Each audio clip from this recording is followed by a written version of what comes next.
I'm the Stadsbouwmeester in Antwerp. It's a job title you can't really translate. The closest thing is city architect or city urban planner, something like that.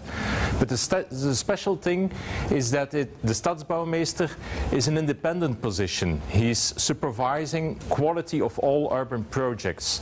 So the Stadsbouwmeester is not something like the head of the administration of urban planning. It's an advisor next to the administration. It's a very interesting job. I love it because you can do a lot of different things, and also because your goal is really engaging. Your goal is to improve quality, spatial quality of all projects in Antwerp. I will give you a general introduction on our urban planning in Antwerp. You got here, so you know where Antwerp is situated. Antwerp in Europe, Antwerp is the first city of Flanders, the second city of Belgium. But in Europe, it's a small city, something like 500,000 inhabitants, something like 750,000, 1 million, if you include the surroundings. It's centrally situated in Europe, and I chose this map because it's a map that shows a lot of less known cities in Europe, so not the capital cities. So we think in Antwerp that Antwerp is a second city, one of those typical second cities in Flanders, in Belgium, in Europe, but we are proud to be a second city. We're not the first city of Belgium, that's Brussels, the capital city. But we think Antwerp is a second city and is therefore more open, more dynamic. We don't have the institutional burden of a lot of international organizations or government institutions. So we think, to sum it up, we feel more to be like Barcelona than Madrid, more Istanbul than Ankara, if you know what I mean. Perhaps more Liverpool than London. That's one way of situating Antwerp. Perhaps a more relevant way is this map. It's the built-up map of the central part of Flanders. So you can see Antwerp over there, Brussels, Louvain and Ghent. And then in between, a massive urban sprawl that has been developed quite intensely in the second part of the Second World War, of the 20th century, after the Second World War in Flanders. But that has its origin in the structure of the Flanders region itself. Really very early, from the 18th century, there was a lot of dispersion of the city, of settlements all over Flanders. So that means the distances between those different cities is something like 50 kilometers, 40 miles. It means there is never a kind of completely open countryside between the cities. There is not something like really desolate nature in between. So cities are linked one to each other very densely by a kind of suburban pattern of allotments, but also of smaller cities and old, very small settlement cores all over the territory. That makes it a very special context to think about cities in Flanders. We call it the Navelstad or the Nibeler city.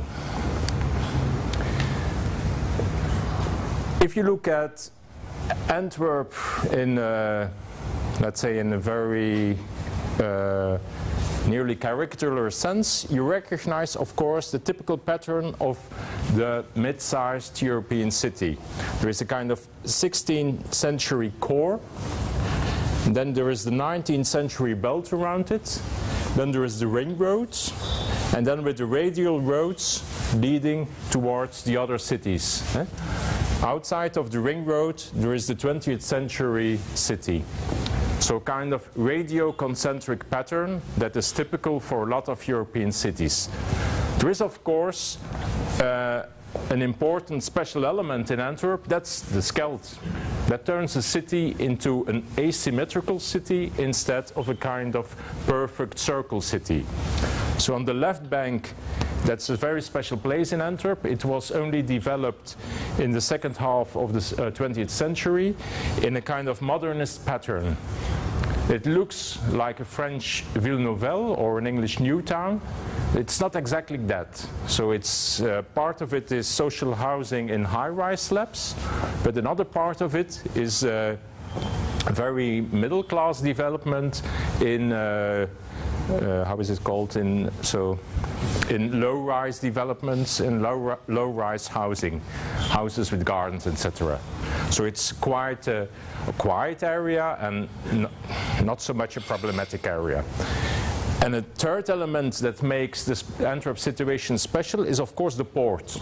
The port was originally along the quays at the Scheldt, then moved towards the northern part of the city in the 18th and 19th century. It was Bonaparte who made the first docks here. And then gradually, like in all European cities, it moved further on downstream. It would keep on moving downstream if it was not that it stopped now at the Dutch border. And also because our colleagues of Rotterdam love to stop the harbor of Antwerp there. So that's the third element that makes a kind of disbalance in this typical pattern of the European city. I will give you now a short overview of how we came to the current urban planning practice in Antwerp. In the 1960s, 70s, as in all Belgian and European cities, we had a quite traditional spatial planning policy. A planning policy that was based mainly on land use planning, two-dimensional planning. So this kind of large-scale plans indicating where which function could be positioned. Planning that is not reasoning, not thinking in the third dimension. This could be housing, but whether it should be low-rise housing, low-density housing, or high-density housing, or grouped housing, or collective housing, nothing was said about that in the plan.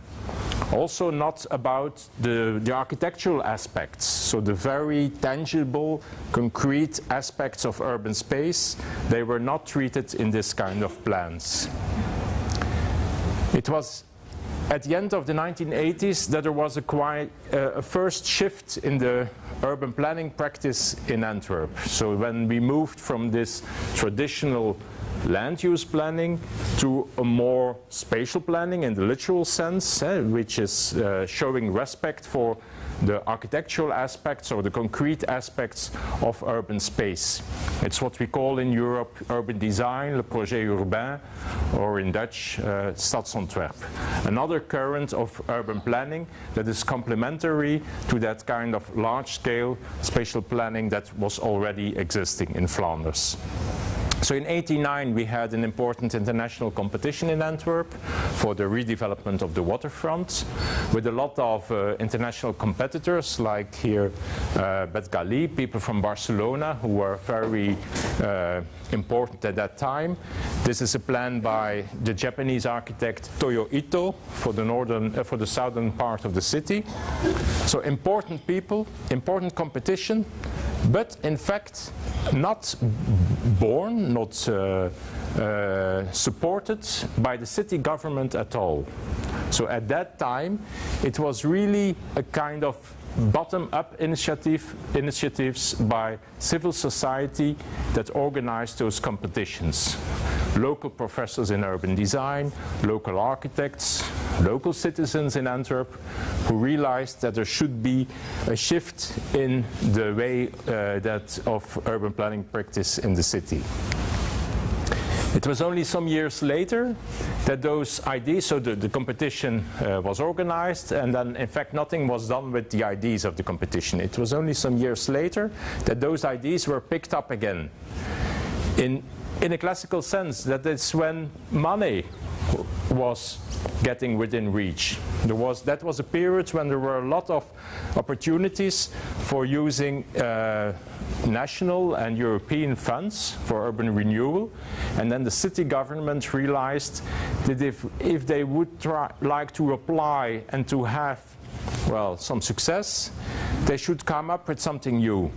And that was the moment, that was the 1990s, when there was really a turning point in the spatial policy in Antwerp, when the new ideas about urban planning, the money and the city support, when they all came together. I will show you now 3 projects from that period, so projects that are realized, that you can visit in Antwerp. I don't know if you will pass along there. So they are all in the northern part of the city. The northern part of the city is in fact the poorer part of the city, where a lot of urban renewal was necessary. The first one is the neighborhood around the central station. We have a very beautiful central station in Antwerp, which was reorganized for hosting a stop on the TGV line. A very wise decision, by the way, to keep the TGV stop within the city center itself. In many French cities where the TGV was developed, the TGV station is a kind of second station out of the city. And there's a kind of drain of activity out of the city. Here, by making a tunnel under Antwerp, making a tunnel under the central station, and putting the TGV station over here, the central location of the city, of the neighborhood around the station, was emphasized and was affirmed, was confirmed. So it became, the centrality of the city was strengthened instead of endangered by the new TGV stop. So, nice station, nice square in front of the station, and then in the 1990s, just some 100 meters away, really derelict buildings, empty buildings, falling into debris. Here, this is an old car dealer garage just on a central square, just some 100 meters from the station. Then the city decided to buy this building and to turn it into the central library of the city. Again, a classical recipe in urban planning strategy. In a difficult area, so which was the case here. This was the kind of area where you shouldn't go anymore there. There were a lot of prostitutes, there were a lot of drug dealers. Decent people, ordinary people, like all of us, wouldn't go there. And the area was really slipping out of the mental image of the Antwerp people. So by putting there a central function, a central amenity of the city, you force the people to go there. The city government has put a central library there. The consequences is that everyone in Antwerp who was willing to lend a book was forced again to go to that area. And the area was revitalized by this influx of new people, of Antwerp people in general, and it came back on the map of the Antwerp people. So it's still a difficult area because it's a station area. And I think, in fact, this kind of spiciness, you need it also in a city. You shouldn't try to expel it entirely, but you have to keep the right balance. And so the right balance was restored in that area. A second example, that's a sailor's quarter. So the sailor's quarter is the quarter next to the 19th century harbor. It's the place where the sailors go when the ships are in the harbor. That means it's a prostitute area. It's the red light district of Antwerp, the historical red light district of Antwerp. In those years, and end of the 1990s again, there were a lot of window prostitution houses over there, but there was a lot of also black market business over there. Russian people selling all kind of things. You could buy false Rolex watches over there, but you could also buy real Kalashnikovs. So there was really a problem. So in those years, the city decided to clean up the area, in fact, to expel the black market business. It's not there anymore. Of course, it didn't disappear. It's not in Antwerp anymore. Perhaps it's in Brussels now, but it's not here anymore. That's for the black market business. But on the other hand, the city government decided to accept the window prostitution in this area, but to organize it, to accommodate it. So to accept it on condition that it would be more fair, more healthy, more quality. So this is what the streets looked like before the urban renewal. Not many inhabitants in the area anymore. Empty streets, only man on the street. This is what it looks now. So the streets were refurbished in a nice way, like we do in another, not differently or not less than we do in other streets in Antwerp. There was also kind of subsidizing for the renovation of the houses where the window prostitutes are working. There was also a lot of social improvement. Again, how it looked, empty parcels, and how it is now.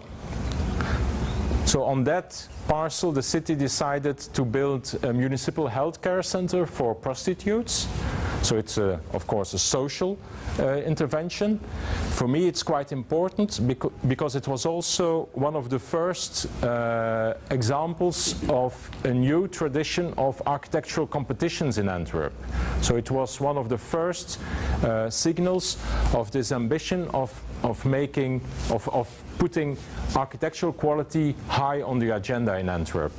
So I like it a lot because we organize in Antwerp now architectural competitions for all kind of functions, but already in those years, also for this kind of function, an architectural competition was organized. So I like it a lot because then that we don't organize architectural competitions just for the nice functions, for the cultural centers, for the museums, for the main squares, but also for the really social or functional amenities of the city.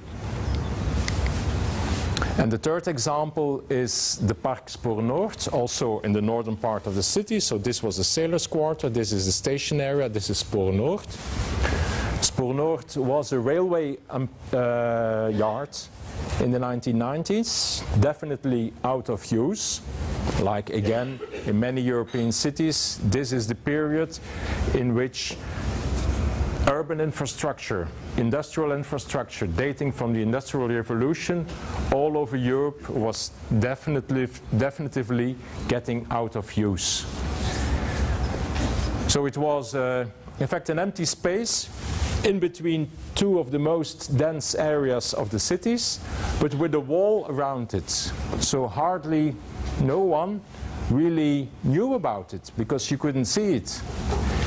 Then the National Railway Company wanted to sell the site and to develop it with a lot of project development. There was some discussion, let's say, struggle between the city and the National Railway Company. And at the end it was decided that the large part of the park, of the railway yard, would become a park. And that only at the head of the railway yard there would be a lot of project development, something like 210,000 square meters in the form of some high rises. So it looked like that in the 1990s. It finally was opened in 2008, 2009. It was an immediate success, which proved the necessity of open green space in that area. A lot of houses there don't have a garden, don't have an outer space, so they really use it as their garden. They go there every evening, every day when the season is good. But the park also works at another level. So it works as a garden for the people in the immediate neighborhood, but it also works as a park on the level of the city as a whole. So it's very popular. People go there, date with other people during the weekend for having the barbecue, etc. It's such a success that it really is problematic in maintenance now. But it shows very beautiful, I think, on the scale of Antwerp, that you can make a design that works on the local scale and let's say on the global scale at the same time. Both levels, the neighborhood and the city as a whole, are very much intertwined here. The park was designed by the Italian architects and urbanists Bernardo Secchi and Paola Vigano. Then we had 3 beautiful projects, and then we were quite happy with that, quite proud. But then in the city we realized we couldn't go on like that. You just can't make projects in the city. Doing something there, doing something in another place. You've got to have a framework, because what we were confronted with is that projects were getting footloose. The relation between the projects there was no vision about the relation between the projects. There was a threat of internal competition between the projects. 100,000 square meters over there, 100,000 over there, and 100,000 over there. While in Antwerp we don't take up so many square meters each year. So there was a risk that we would have everywhere halfway projects instead of well-finished projects. So that's when the city decided we need a general structure plan. In Flanders it's called a structure plan. It's our Flemish terminology. So it's a plan for the city as a whole that formulates the vision on the development for the mid or the long term, something like 10-15 years. So the Antwerp structure plan is quite an interesting plan if you compare it with the other Flemish structure plans or structure plans of other Flemish cities, because it's both precise and suggestive. So it doesn't try to be precise about the entire territory. In this kind of general plan, you can't define everything. You have to accept that there are areas where it doesn't make sense to make a clear definition of that area. So the structure plan has therefore 2 aspects. One is what we call the generic policy, and one is what we call the active policy. So it's the suggestive part and the very precise part. The generic policy uses in fact just some very general suggestive guidelines. So not really detailed planning on a scale, but 7 themes that are, according to the designers of the structure plan, that is again Bernardo Secchi and Paola Vigano, that are typical for Antwerp. So some of them are quite evident, like a port city. Other ones are focusing on sustainability and ecology. Other ones are focusing on the mobility structure. So the ambition to make a modal shift from car use for mobility towards more tram use and train use. And another one, for instance, is the Borret city. It's an idea very proper to Bernardo Secchi and Paola Vigano, which explains how a city can transform also by absorbing small changes and a lot of small interventions. Not just the large projects, but also a kind of spread over of very small improvements. I will come back on that in a minute. And then the active policy, or the strategic policy, is organized along 5 sets of strategic spaces in the city. So these are the areas which are really strategic for the urban renewal shift of the next 10 years in Antwerp. So I will only explain the first one. This is what we call the heart spine. So if you remember the radioconcentric pattern of Antwerp, which is a classical pattern in Europe, but not the typical pattern of Antwerp, with the heart spine in the structure plan, we want to shift, to change the orientation of the city, to bring the city back to the river, to improve the feeling of people living in Antwerp, the relation of people living in Antwerp with the River Scheldt. Because for many years there has been a cut between the river and the city, because the port was in between. So with the hard spine, we want to state that the central area of Antwerp, if we want to expand it, we will expand it in the north-south sense. That means along the river, not just like that, but taking it, making it along the river. So in Antwerp, if we build a new museum, the Mas Museum at the Eilandje, we build it there. If we decided on the location for a new football stadium, it should be here. So by that means, we try the main metropolitan functions, we want to locate them in that hard spine. So the places where a lot of people go, we want them to be next to the river, so that people more regularly experience the quality of the river within the use of the city. Shift on that. The structure plan has many other facets too. In Antwerp, it was approved, the structure plan, parallel with the start of a new campaign, in fact, marketing of the city. So that was the period when the new logo of the city was decided. So the optimistic A of Antwerp. The marketing campaign in Antwerp had the ambition to reinstall a kind of civic pride in Antwerp. People were unhappy and people were complaining, and so the A campaign succeeded in reinstalling some joy in the city, some love for the city, to make the people, to convince the people, or to let's say, well, to convince the people that living in the city is a plus and not a min. And you should know that in Flanders there's a lot of anti-urban tradition. The city is often seen as the place of evil, where you go for work during the day, and then after work you go back to the safe and quiet allotments out of the city.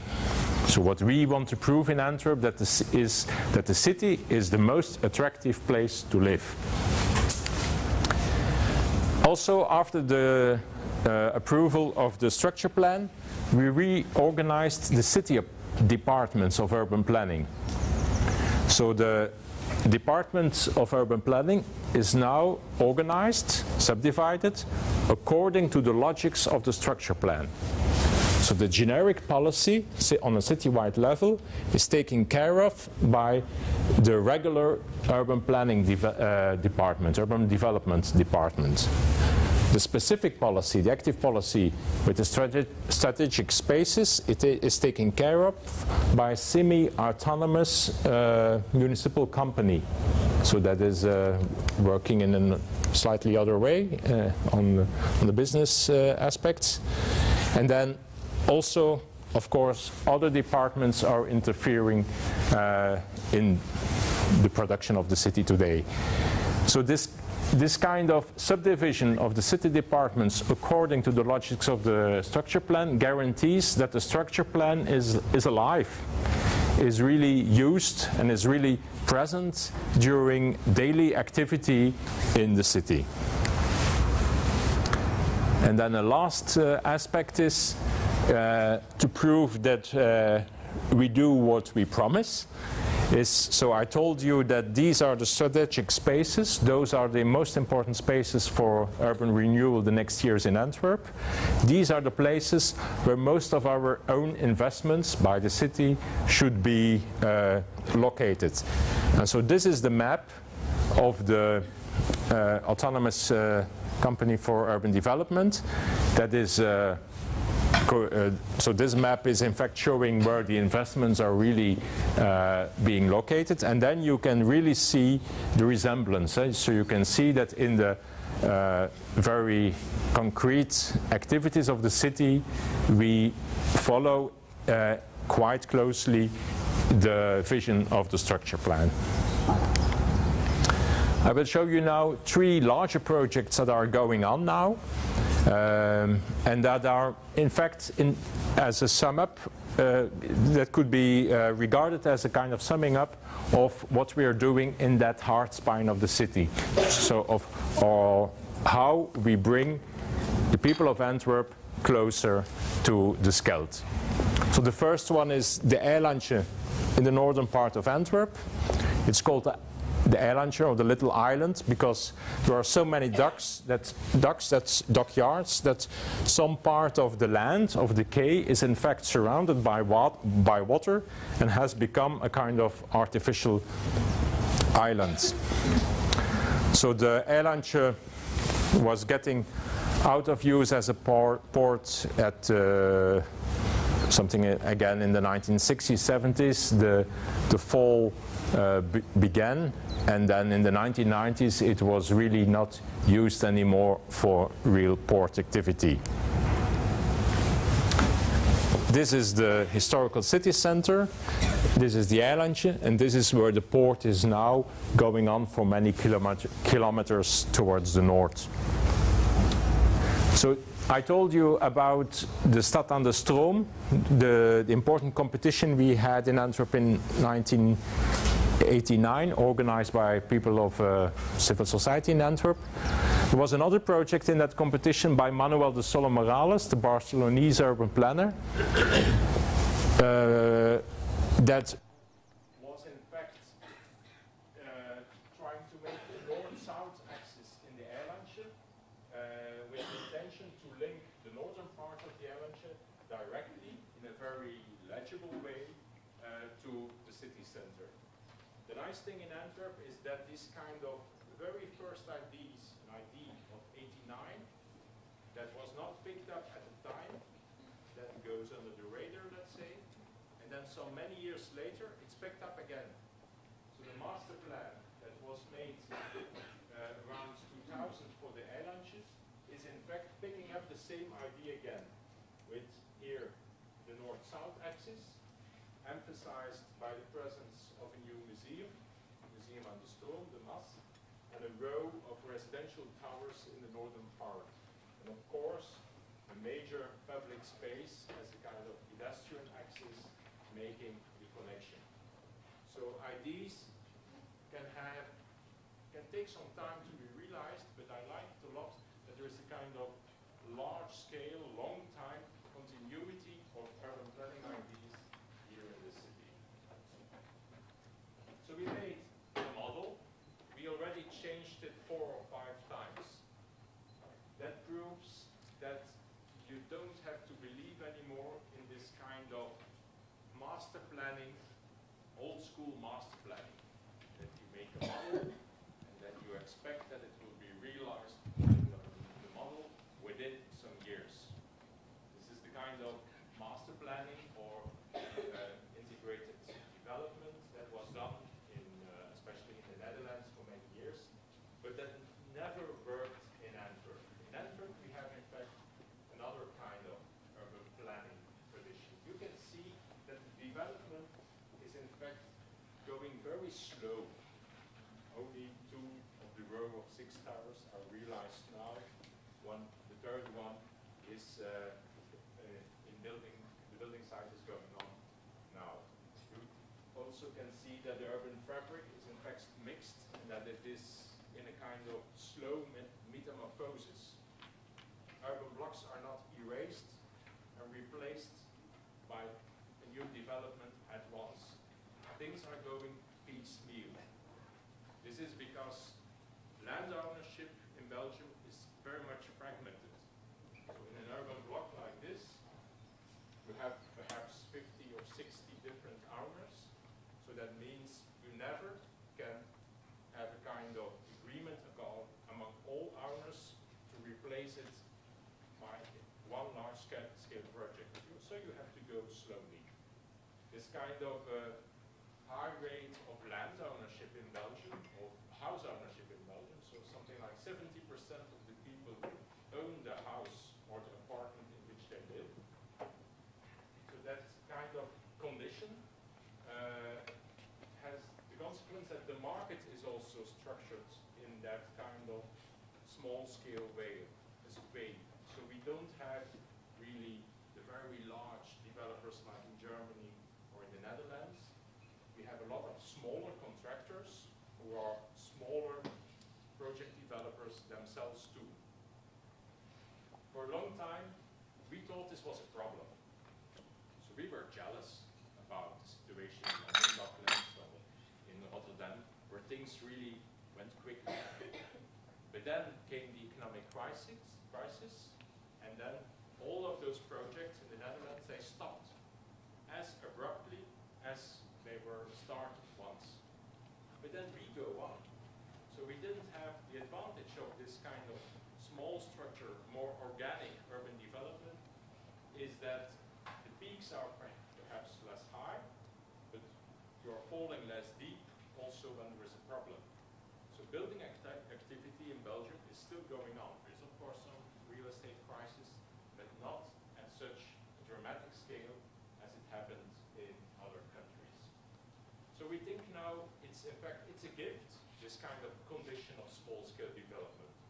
We call it now it's slow urbanism.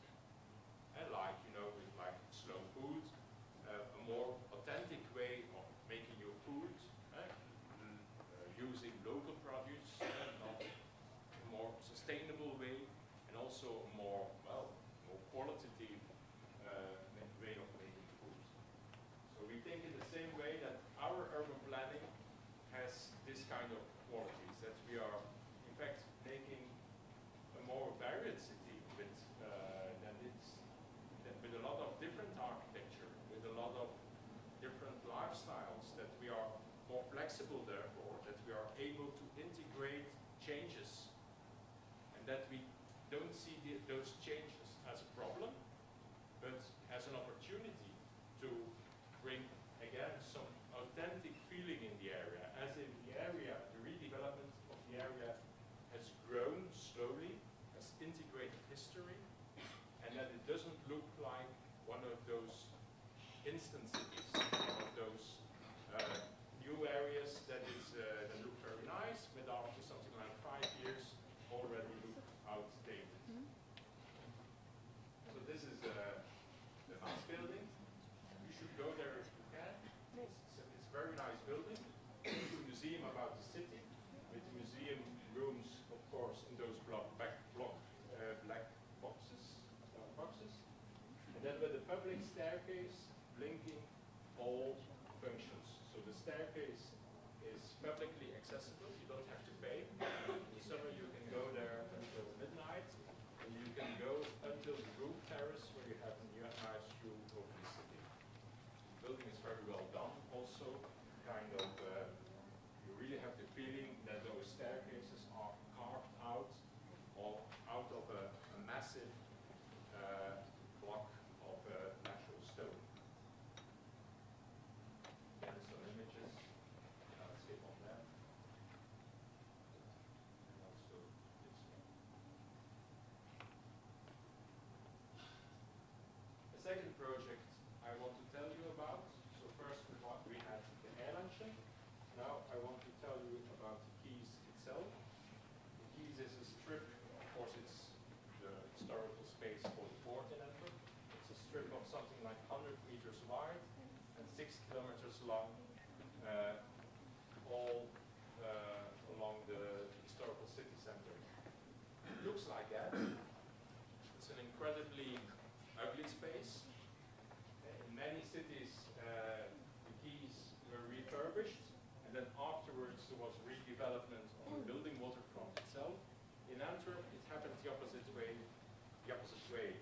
So there are a lot of nice apartments already over there, kind of old coast of apartments, while the space itself is still kind of a wasteland. So the reason to change it now is climate change. So the probability that there will be floods in the Scheldt is getting higher. That means there is already now along the quays a kind of water barrier of 1.35 meters high.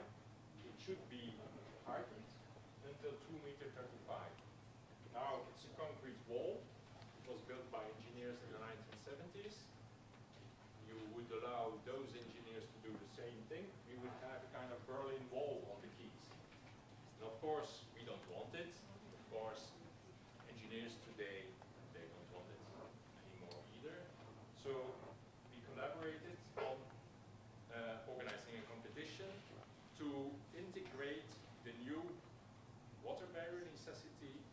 a new layout of public space, so that both projects went together.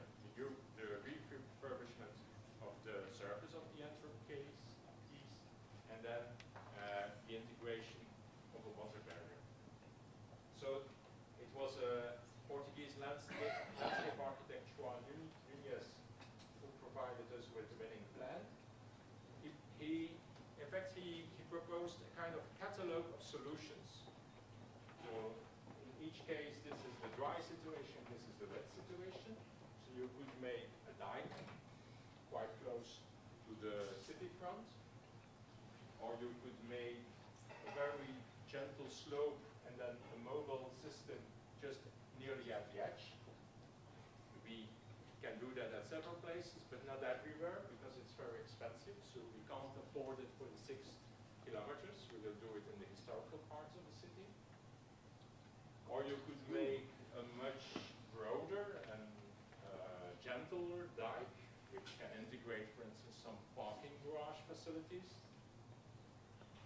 Or in other areas, you can try where there is not yet a built-up city front. It's quite exceptional. It's only in the southern part that there is open space here. You can flatten it out, in fact, so that it's hardly perceivable, the kind of slope. Or you could, the last proposal is to integrate within new buildings itself. And then what we did is demarcate, so it's turned upside to the left now. The airline is here, and the city center is in the north, or is above. So then we demarcated in Antwerp several neighborhoods, quarters, each of them with a proper quality, and each of them then with a set of solutions out of this catalog of water barrier solutions that are most suited for that area. So now the first project is ready for realization. It's in the southern part. So it's a dike, it's somehow, of course, a hybrid of all of those catalog solutions. It's a dike that in some parts becomes broader and integrates parking facilities. It's also a dike that is very much organized in that way, so that it will be easily accessible in that direction, transversal. Also, because if it would be a straight line, it would really look like a Dutch dike, and we don't want that here. So on the city side, it will need, in fact, a kind of typical improvement of public space with the natural stone pavement and with integration of some leisure and playfield facilities with a lot of trees. But on the quay side, we will keep it empty. We will keep it gray. Out of necessity, because sometimes it can become wet, flooded, so it has to be robust. But also because we did a lot of participation on this project.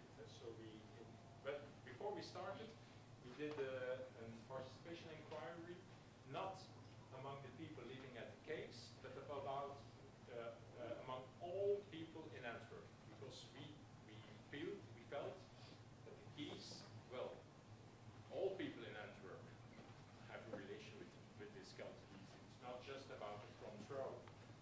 And then, surprisingly, out of the participation inquiry came out that the people, in fact, loved also this kind of wasteland feeling of the quays, that they didn't want the quays to become too decent. Don't make Disneyland over there. Don't make too many cafes and terraces and shops, etc. So people in Antwerp loved, in fact, the idea that you could step out of the city. Here you have the busy city life with a lot of cafes and shops, etc. Then you can step out, or you can go for a walk or go for running, and then you have empty space, long perspectives over the Scheldt. You have another kind of relation with the city. You're looking at it out of the city. So this kind of terrain vague, this kind of wasteland feeling, in a way, we try to keep it. It's not easy. The most difficult thing for planners is plan the informal. We would like to have a lot of informal use of space over there like it is happening now, but there is always a risk that you kill it by refurbishing the space. But still we try to preserve that open, free feeling on the quays. And the last project is in the southern part, over here. So again, a railway yard that is out of use, that was bought by a private developer, and that is now being developed by a private developer in collaboration with the city. So we organized a competition again, or master plan.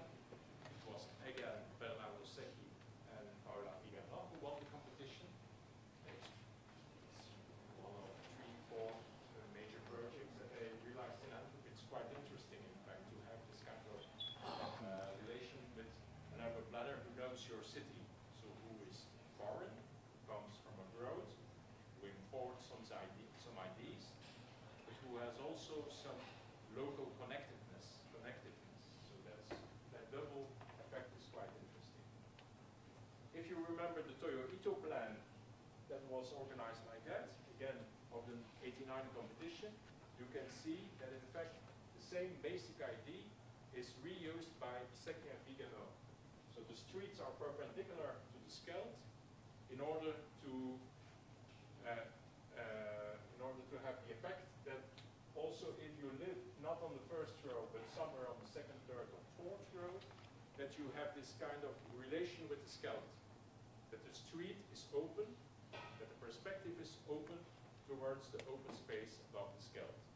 So again, a nice example of how an idea, an urban planning idea of '89 is now in 2012 reused and still alive in the ideas about how to make the city there. So the plan looks like that. Urban blocks of something like 5 or 6 stories high, and then punctuated by a set of high-rise residential buildings. Then, as a kind of, so these are 3 major projects, 3 strategic projects that are building the hard spine in reality now. As a kind of counter movement, I want to show you something else. So apart from those large-scale strategic projects as you have in many cities, in Antwerp we work also on a lower level, another scale level. So there are a lot of mid-size urban housing projects where the city is involved, something like 500 houses or housing entities, until this is one of the largest, 1,500. In all of those cases, it's in fact kind of private development that we try to influence. So the collaboration between the private developer and the city is different. Sometimes the land was owned by us, and we sold it to the private developer, putting some conditions on quality of the architectural quality of the proposal. Sometimes there is a kind of contract between the city and the private developer to organize competition from the beginning together. So it really depends. In all cases, we try each time to include a new park. So that if we want to classify the city with new housing, we have to take care that there is also enough open space. I'll skip on that. So that's kind of middle scale level.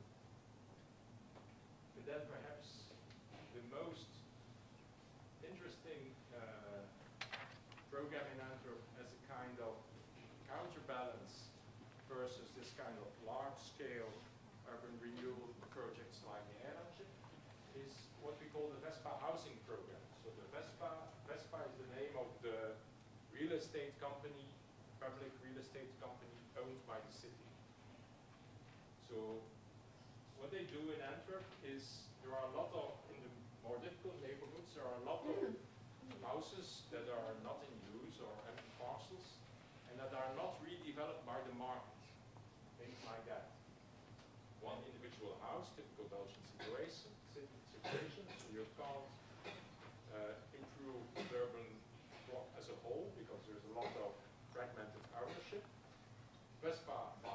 some of these houses, one of those houses, breaks it down or renovates it, then replaces it by a new house, and sells it on the market. So it's a kind of a revolving fund. So with not so much money, we can do a lot of things because we invest, we sell, and then we reinvest the money again in the next house. So that means all over Antwerp, something like 500 of those houses redeveloped now. These are things that the private market doesn't like because it's in difficult neighborhoods or it's difficult parcels on a corner, how to do that, or it's difficult situations like this one. The interesting thing is for me that it's a kind of other way of urban planning. So this is really about what Bernardo Secchi and Paola Vigano call the power city. You can have some effects on urban renewal by large projects, but also by doing a lot of small things. We call it a kind of acupuncture, urban acupuncture, because by putting those houses in all spread over in a lot of those streets, you attract new inhabitants to those areas. We often see that in those streets, other people move to that street too, or start renovating their house too.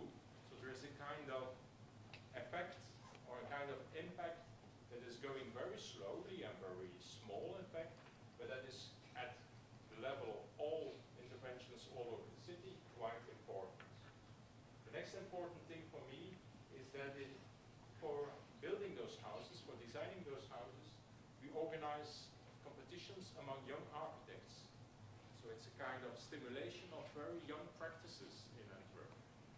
So we want to give them those chances, those opportunities. For them, it's a possibility for having a lot of jobs because it's often 5 or 10 houses that we give by means of competitions to those architects. And of course, we also know that they are quite motivated and they will do a lot of work and they will put a lot of energy in rethinking the typology of urban housing. So it's quite innovative. It shows to possible inhabitants of Antwerp that you can live in the city also in a modern way, in another way than in a typical 19th century typology. So, as a last part, we have this kind of Antwerp approach, large scale, small scale, very much going up and down between those scales, and we try to combine everything, not just working on a spatial planning level of a structure plan, not just working on projects, but linking the projects to the structure plan. We believe a lot in this kind of going up and down between scales. What are the challenges for the coming years? First one is this strategic area. It's a ring road around Antwerp, which has to be reorganized for mobility reasons, but which looked like that in the 19th century. Was in fact the part of the fortifications in Antwerp.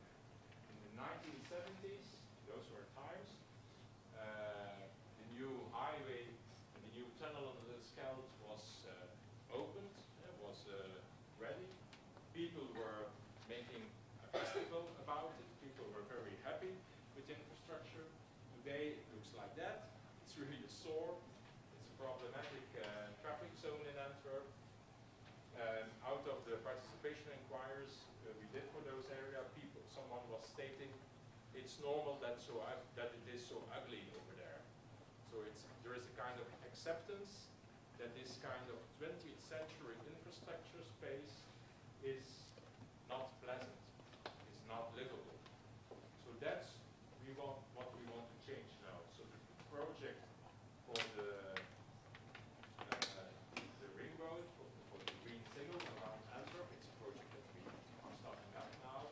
It's really about reclaiming, taking back those kind of 20th century infrastructure landscape, trying to make the infrastructure more compact, trying to use this kind of verges, green verges, for public amenities, for park facilities, or for ecological stepping stones, trying to make use of this spoiled space. That's one large challenge for the next years. And the second one is, in fact, the city is growing. So Antwerp is not a shrinking city. Antwerp is demographically a growing city. So this is the evolution of the number of inhabitants in Antwerp. Green is the real number of inhabitants. Blue and red are different kind of prognosis. According to the prognosis, Antwerp is growing. Of course, I'm always skeptical, perhaps you too, about prognosis. I was skeptical indeed. I was right, because the prognosis were wrong the past years in Antwerp. They were wrong in the sense that they were underestimating the growth. So the city has grown more during the past 10 years than the prognosis had warned us for. So it means until 2030, the prognosis now say that there will be something like 18% more inhabitants. That means 100,000 inhabitants more in 15 years if you compare it to the 500,000 inhabitants now in Antwerp. We have a lot of densifying projects within the city, but the conclusion is quite clear for me. The inner city, it is full.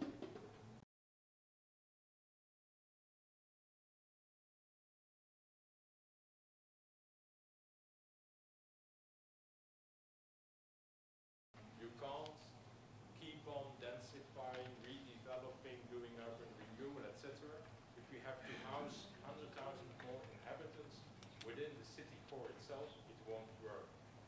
So we have to look to pieces of that nearer city around Antwerp. We have to look to areas like suburbia or peripheral areas or the urban region or the neighboring municipalities. So I really think now in Antwerp, after that we had the last 10 or 20 years, a lot of focus of the urban renewal on the inner city and the 19th century belt, we have to start up now a program for the 20th century belt. So that's where there is now a need for a real new round of urban renewal, and that's also the area where the new people coming to live in Antwerp will have to be housed. That's it. Thank you very much.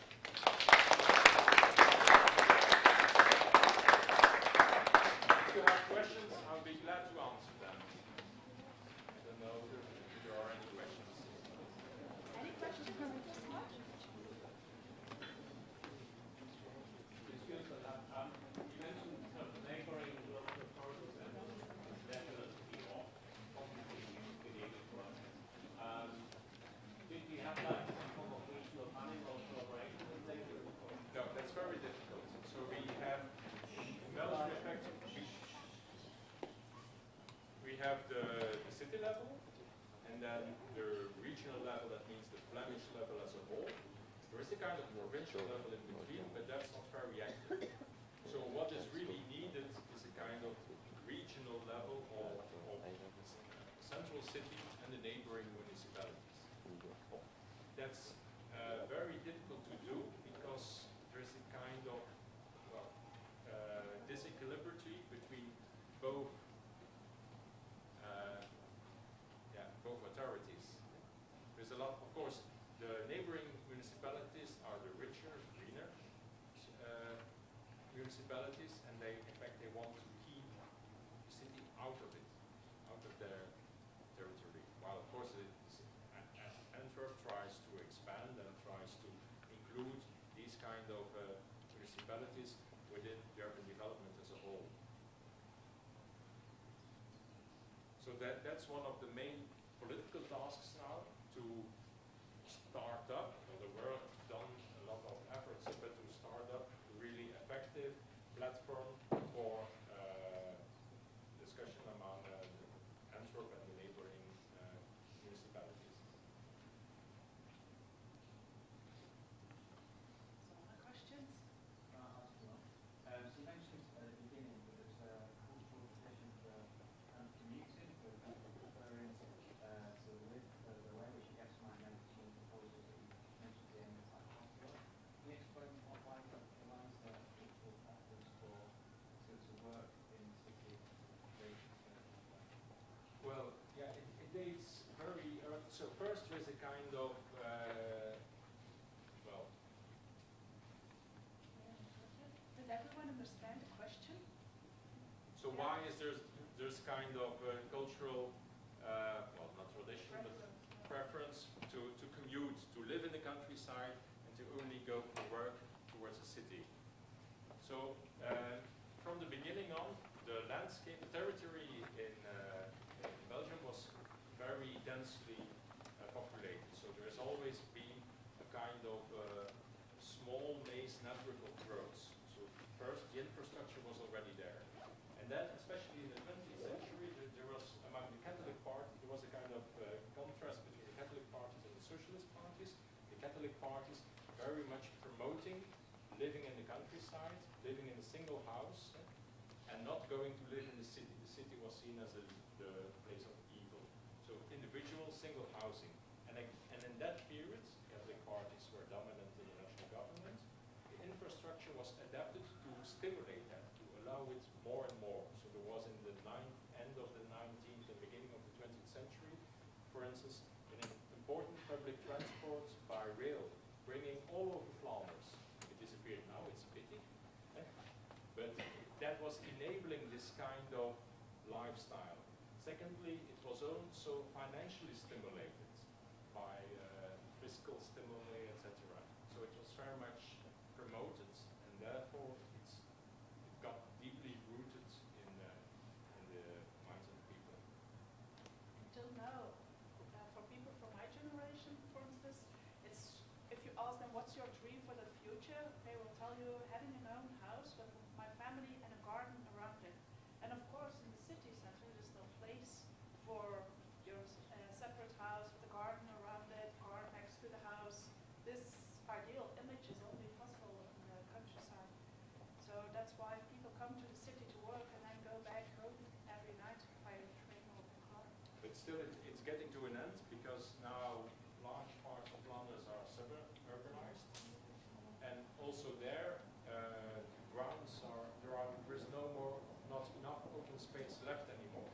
So that means that prices are rising, and that because for many years it was also the cheapest solution to live in a pleasant way, to go and live outside of the city. But now prices are rising over there too, and people are forced to look for other ways of living. For instance, to share open space or to share a garden, these kind of solutions that are more suited for city life. So I'm very optimistic. Okay, some more questions? Maybe, can I ask, what I want to ask is where do your ideas come from? What I mean is, in Britain, we might look to Manchester or Birmingham, Sheffield, Newcastle, there are lots of cities with very similar problems. But Antwerp is the only really big city in Flanders. So do you tend to look inwards with your ideas, or are you international in your outlook, looking to the Netherlands and Germany? So if Flanders is too small a country to look inwards. So you immediately are in connection with other countries. So we look a lot to the Netherlands, of course, but also the whole tradition of urban design project is in fact more Southern European tradition. So it's originated from France and Spain and Italy. So for me, I studied in Barcelona, so I import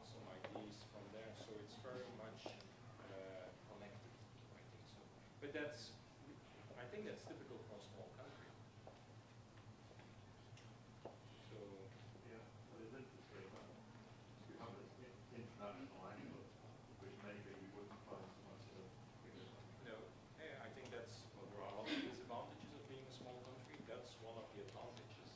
That you are, automatically you try to find solutions in other cultures, other countries. So we are also quite open for architects and urban planners from other countries to work in Belgium or to work in our city. So it's going in both ways. So we go abroad and they come here. Okay, thank you, and have a nice time in